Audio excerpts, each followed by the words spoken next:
যখন কোনো একটা সিনেমা হিট হয়ে যায়, দর্শকের মুখে মুখে চলে যায়, যেমন দাগি, এবং সেটা নিয়ে হয়তো বিভিন্ন ধরনের কনস্পিরেসি বলেন অথবা সেটাকে নিয়ে নানান চিন্তাভাবনা তৈরি হয় সেটা, এবং তাদেরকেই আপনারা একবার জিজ্ঞেস করেছিলেন যে কুচক্রী মহল কারা। সো তারাই তো কুচক্রী মহল, যারা একটা ভালো সিনেমাকে তারা বিভিন্নভাবে এফেক্টেড করতে চায়।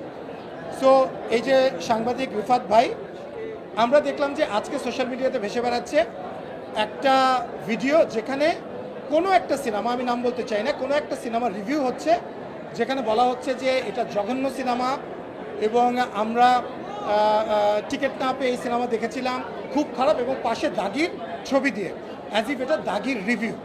বান্ডেল থাকলে প্রতি সেনমানিতে টাকা বাঁচবে। বিকাশ সেনমানি বান্ডেল কিনে জিতুন প্রতি লেনদেনে।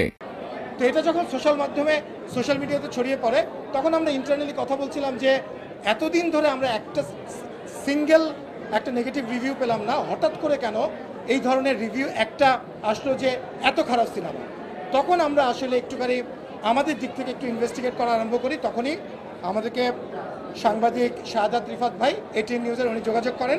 উনি বলেন যে উনি কোনো একটা সিনেমার রিভিউ এটা নিয়েছিলেন এবং সেটা উনি প্রচারও করেছেন এটিএন নিউজে, এবং সেটা দাগি বলে চালিয়ে দেওয়া হচ্ছে এবং সেটাকে সোশ্যাল মিডিয়াতে ছড়ানো হচ্ছে।